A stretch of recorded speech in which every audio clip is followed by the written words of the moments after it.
So for the past 32 years, Sonic the Hedgehog has had quite the colorful cast of characters. From dozens of mainline games to 2 completely separate comic continuities, Sonic-based characters have really stood the test of time. The idea that almost every one of these characters can be tied back to a real-life animal species is really neat of a concept. So I thought today, let's do a ranking of every single one of them. From every character who's ever appeared in a mainline game, let's look at all the different Sonic species and rank them from worst to best. Notice how I said mainline game though, since, and it seems like I say this a lot, I'm not going to be counting Archie in this video, only the mainline games. However, I do get to count IDW, since Frontiers confirmed that IDW characters exist in the mainline, so we can only assume that all of them hypothetically could be canon, so I get to count all of them here. Loopholes! Or I guess you could say it's a blanket term for all current lore or something. So stuff like Archie and the old cartoons don't count whatsoever, as well as stuff like Boom. So no, unfortunately, I will not be talking about Clove the Pronghorn today, but I will talk about Tangle. So without any further ado, let's just hop right into what I believe is my least favorite, opossums. Now, the opossum species is really frontlined by Clutch, who is an opossum character from IDW, and honestly, I really never liked his design. Like, for some reason, they gave him this enormous, thick-ass tail, which just looks like the Alaskan bullworm, and then he has a pretty mid-color scheme alongside some weird details. Like, why did they make his eyes completely black? Like, yeah, obviously opossums have that in real life, but so do like 99% of the other Sonic characters that come from real-life counterparts. So why does he get them but no one else does? It's just overall not my favorite design, leaning to him being at the bottom alongside his entire species. After him, though, we've got the Skunks, which again are brought to you by 2 IDW characters, being Rough and Tumble, and their designs are just a tad boring to me. Like, they're not bad, they're perfectly serviceable, but compared to other IDW characters, they're really plain. Plus, as characters, these 2 are nothing special to me, so Skunk is getting a pretty low spot. They are acceptable. After them, we've got dogs. I mean, I'm a cat person, but it's mainly the fact that this species is severely underused. I can count the amount of dog characters I remember on one hand, being that one for Archie, which I'm technically not even counting here, as well as one of the options for a customizable character in Sonic Forces for some reason, which I guess you could say isn't technically canon either, since it could have been any of the other ones, or it was probably the wolf maybe, was the actual canon one in the game. Like, we have so many cats, but for some reason dogs are just off the table for some reason. Honestly, a shame. After them, though, we have the Tanuki, which of course, Dodon Paw from Team Sonic Racing is the only one. And this is the same boat as dogs in that they're really underutilized species. Dogs more so, but the Tanuki is a really cool and unique animal. And 90% of this guy is covered in clothing and jewels and stuff, which covers up his natural beauty. So you really can't even recognize the fact he is one. Plus, he's a random spin-off villain from a racing game that wasn't even remembered that fondly, so he burns in hell. And a very similar case is the raccoon, which of course is frontlined by everyone's favorite, Marine the raccoon. People say she's annoying, but like, I mean, she hasn't been in a mainline game for like 15 years, so I guess take it or leave it. But she does have a pretty unique color scheme, and I could see Jax making a figure of her at some point for literally no reason at all. I honestly don't even really hate Marine personally. Then after her, we've got the Fennec, which of course includes Kit. Any Sonic character with big ears is automatically a plus in my book, and honestly, I haven't read too much of IDW's recent issues to gauge whether he's really that cool to me. I mean, I've read the first like 50 issues, but honestly, I haven't really gotten past that, so I'm just sort of indifferent on him. He falls into the modern Sonic design trope of make a new random species we haven't done yet, and he pretty much just ends up looking like a fox at the end of the day. I mean, I still like him, but his species is sort of meh. Damn, this video is sounding pretty racist right now, goddamn. After that, though, we've got the Jerboa. Fang is a really cool character, and I commend them for making his random ass a Jerboa. I mean, have you seen what these things look like? Like, look at this. Man looks straight out of Sid's room. I mean, Fang is pretty cool, even though his lore's been retconned like 27 times by now. I want him to call him Fang the Sniper again, because it sounds like his species is a Sniper 360 gamer mode. Next up, we have the Tenric. I don't really have much to say here, other than Surge is a pretty cool design, and I think she looks pretty unique compared to all of their animal species, so that's why she's at least above the Fennec. But I'm gonna be real, I don't think anyone's ever heard of what a Tenric is. Also, I'm adding this in later because I completely forgot to write her in the script. Then moving on, we have the Cocos. I don't really have much to say on them, other than that they're pretty cute and cool, and they make really funny noises when you collect them in Frontiers. This includes the Elder Coco and Master Coco and all those guys too. These guys for doing that goddamn mission, you know, the one with the Master Coco bullcrap. That was hell. It'll be really funny though when Sega inevitably tries to bring these guys back and everything and it make no sense, just like they did with the Wisps. Speaking of, the next entry is the Wisps, since they're literally just a cooler Daniel version of Coco. They came first, so it's another victory for the OGs. Like, they're literally just the Coco, but they actually give Sonic powers and abilities and cool stuff, as opposed to Coco. Plus, I don't think there's a guy who screams whichever Coco you use whenever you grab one. Tisk, tisk, tisk.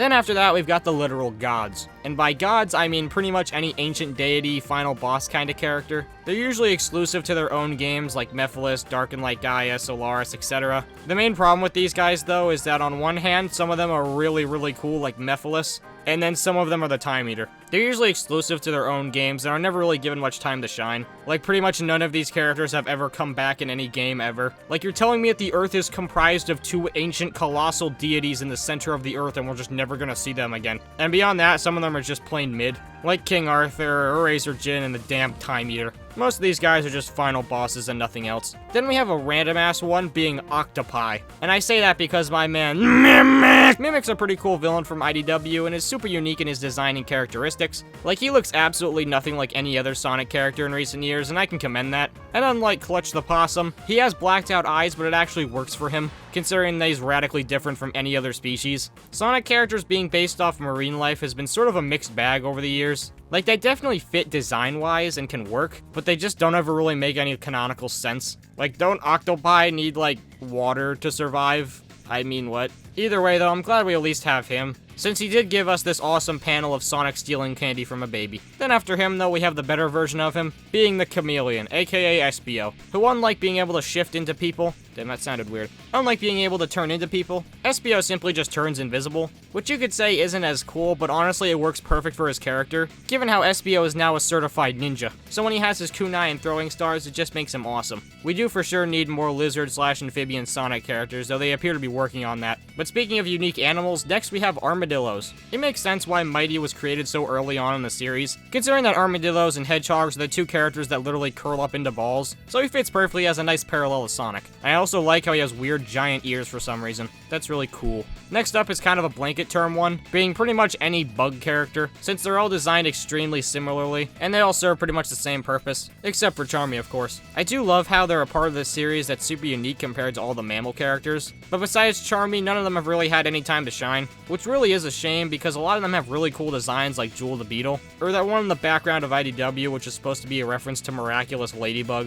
Very funny. But like I said, they're extremely underutilized. Jewel's probably the closest thing we have to one that isn't Charmy, but even then, she doesn't really show up that often. She is still cool though, I like her a lot. After them though, we have Flying Squirrels, aka Ray. While he is sorta generic, the wings do give him a really cool edge. Since compared to other characters, it's a really unique design attribute. Other winged characters will have their wings on their back, but these ones are permanently attached to his arms, which is pretty cool. Other than that though, there's not much else to say about him. So now we move on to the crocodile. Probably one of the craziest real-life animals they've ever decided to do. I mean, he's a damn crocodile. In a world of hedgehogs, bats, and flying squirrels, we have a damn crocodile. And Vector is a great design. It's really interesting how they adapted an animal that's way bigger than everyone else in real life. He's correctly chunky, and we appreciate that. And he's got his sharp teeth, and overall just an awesome character design.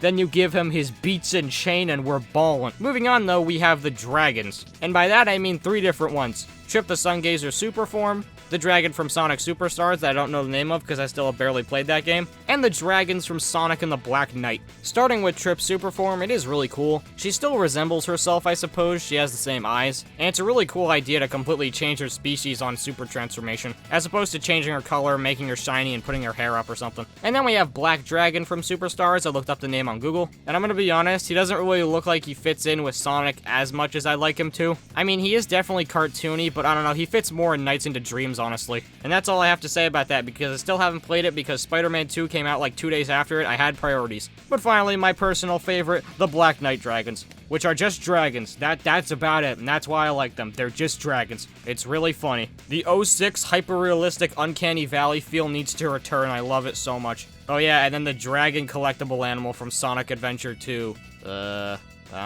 After them, though, we've got the Zeddy. I'm gonna be completely real, I think I enjoy these guys way more than I'm legally obligated to. They're easily some of, if not the shittiest villains in the whole franchise, but I just can't help but love their dumbasses. They're so stupid, I love them. I love how every part of them is completely stereotypical and there's no depth whatsoever. And on top of that, their designs are just kinda piss. Like, none of them look like they're the same species at all. The only thing keeping them all together is they all have horns. And they have this stupid magic conch shell that was never explained in the 5 minutes it showed up. God, I love Sonic Lost World so much. After those lovely lads, we get on to sheep. With only 2 characters, if I'm remembering right, being Lanolin from IDW and Arium from Sonic Dream Team. While I'm not the biggest fan of Lanolin as a character and the little bit I've seen of her, it was very clever of them to put all the wool that would have to be on a Sonic sheep character design and make it a big piece of her hair instead of actually being all over her body and clogging up the design. Very nice job on their end. And then for Arium, I mean, she might be like a mountain goat or something, I don't know. Sheep is sheep. I haven't played Dream Team because I don't have an Apple device because Apple makes piss, but it looks pretty fun. And Arium has a really cool design and color scheme. And I so want Jax to make a figure of her. She'd look really cool. So yeah, you get the new, that's my Sonic Dream Team review. Have at it. Then after her, we've got the echidnas. Probably the longest lineage of species in the whole franchise. You don't count. So that's why they deserve their iconic spot at number whatever this is. Knuckles is obviously a main character, so he's gonna be higher up. And they did a really good job at taking his design and switching it up enough to show his ancestors. All of these guys actually look like they're the same species, as opposed to others we'll get onto later. And other characters like Tikal are really based, but the only thing holding the species back from being higher up is what I like to call the pendering. Moving on though, we have bears! That's a completionist joke from that Banjo-Kazooie video that he did where the guy who left him kept saying bears all the time. I don't remember what his name was, but insert completionist charity joke. This is another one that's criminally underused, since Bark is really cool and I want him to be playable again. And he's probably my favorite out of Team Hooligan, honestly. I just really like the idea of polar bear instead of just general bear. Why he's yellow, I don't know, but I like it. And for some reason he has a scarf and a beanie on, and presumably to keep him warm, but like, he's polar bear, he's got like, he's got like fur and stuff, you know, isn't that the point? Moving on, we've got cats. This one's probably one that would have gotten in the top 10, but for one reason it's down here. How in God's name are these two the same species? Okay, I get Big came way before Blaze, and I like Big, don't get me wrong, but there is no excuse whatsoever for this. Blaze is just flat out a completely different biology. This man ain't just overeaten, he really is just big bones. Like, how are Big's ears this big compared to Blaze's? That just doesn't even make sense. Blaze is a really cool character, and she definitely earns her spot up here. I love Blaze. Her pyrokinesis could let her play in the Himalayas for hours at a time, but these two are just not the same species. You cannot tell me that they are. Hot take, they should have made Blaze like a lynx or something cooler. You could have kept the continuity with the damn cats, and you could have made another lynx character. Moving on, we have the platypi. And of course, that means Dr. Starline. He's a really interesting villain and a really cool idea for IDW, and his arc of trying to outdo Eggman was really well done. And I really liked how they made them a platypus instead of a bird or duck or something, so he stands out way more. Though totally missed opportunity, why didn't they give him poison powers? Since in real life, platypuses have the ability to make poison out of their beaks or something. Okay, I looked it up. According to Wikipedia, they have hollow spurs on the back of their legs which create poison.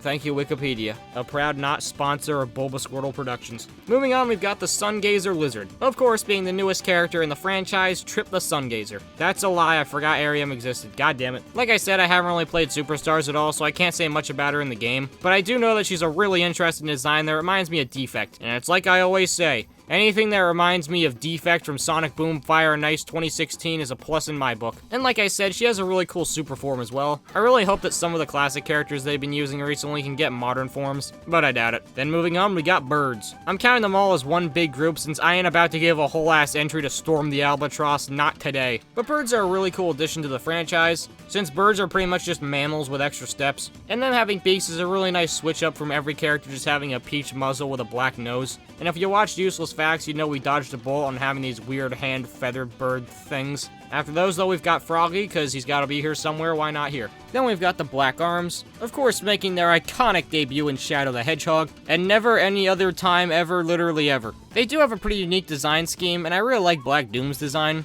This is exactly how I'd imagine Sonic aliens would look like, a mix of overly cartoony, but having a kind of realism to them. Kind of like what we saw with the Master Cocos and Frontiers. I think these guys get way too much hate. Jax, where's my Black Doom figure? Moving on though, of course, we have the iconic Chow. I mean, what do you want me to say? Chow are just amazing.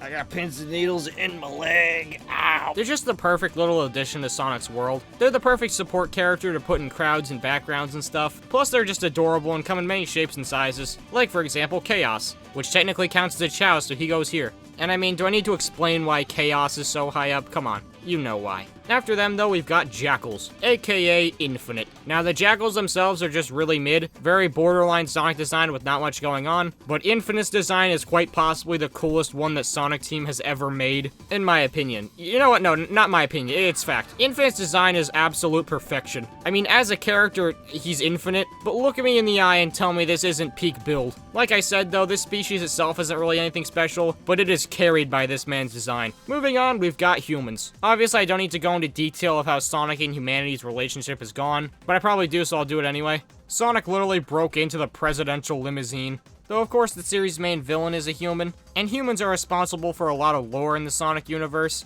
And as we all know, they've peaked in 2008 with Sonic Unleashed, which pretty much every human character looked perfect, and this is definitely how the stock standard of humans should have gone in the Sonic universe. However, it seems that we sort of moved on to a new art style for humans, being a more anime-inspired one, which is perfectly fine by me. With characters like Sage as well as the Princess Elise redesign, we can really see this. Who, by the way, we gotta get G to make a plush of her, or of Jack's figure, or something, literally anything. I want Elise back in the franchise, it would be so freaking funny. After that though, we have of course, the Fox. I think everybody, including Sega, knows that foxes are pretty much the perfect Sonic character design. A very basic animal to fill out populated crowds that looks pretty unique but doesn't look overcomplicated. And of course, the secondary main character of the entire franchise is a fox. A two-tailed one, but it still counts. I mean, what do you want me to say? Tails is iconic. He's the perfect sidekick to Sonic, despite the fact in real life a wolf would decimate a hedgehog. Moving on though, we have Badger, purely for personal reasons. I want Styx to come back so badly, please just let her out of her cage. Then we have Bats, which of course means Rouge. She's one of my favorite characters in the whole series, as her profession of jewel thief works perfectly for her species,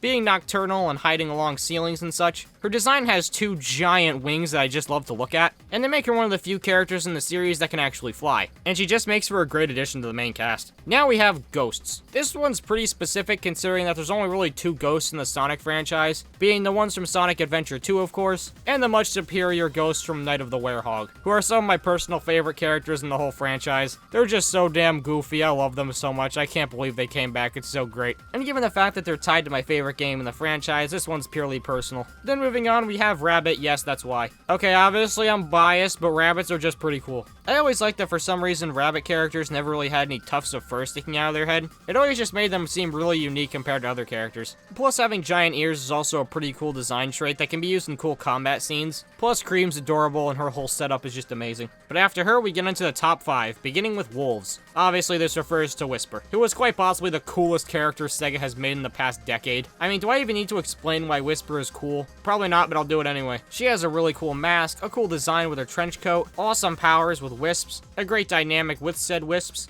and a cunning personality that makes her a force to be reckoned with. Plus, she made the unintentionally funniest panel in all of IDW. Then after her, we start the top 3 with her totally just a friend maybe, Tangle the Lemur. Lemurs are already pretty peak in real life, so if you make a Sonic character out of one, it'll just be awesome. And then add the absolutely awesome ability of a stretchy tail, and you have one of the top Sonic characters of all time right here. She rightfully deserves her place as the face of IDW. Coming at the runner-up, we have Hedgehogs. Now, you might be a bit shocked that they're not number 1, but I have reasons I cannot share with you right now because the haters will sabotage me. But what is there to even say about hedgehogs? The most main characters in the whole franchise are hedgehogs, and the literal name of the whole damn thing has the word hedgehog in it. It all started with this prickly bastard, and that's how it's gonna end, damn it. The idea of hedgehogs curling into balls getting hurled at enemies to destroy them was so cool it warranted a 32-year-long franchise. And it created characters like Sonic, Shadow, Silver, Amy, etc. When you're the species that Shadow the Hedgehog comes from, you immediately earn a top tier ranking. But now you may be thinking, what could possibly beat out hedgehogs and earn the coveted gold title? Well, I'm not sure you could say this is a species per se, but in my opinion, the greatest set of Sonic characters of all time are robots. Now, I don't care if this is cheating because it's my damn video, but the most badass and awesome characters in this whole series are in the form of Omega, Gamma, Metal Sonic, Neo Metal Sonic, Emerald, etc.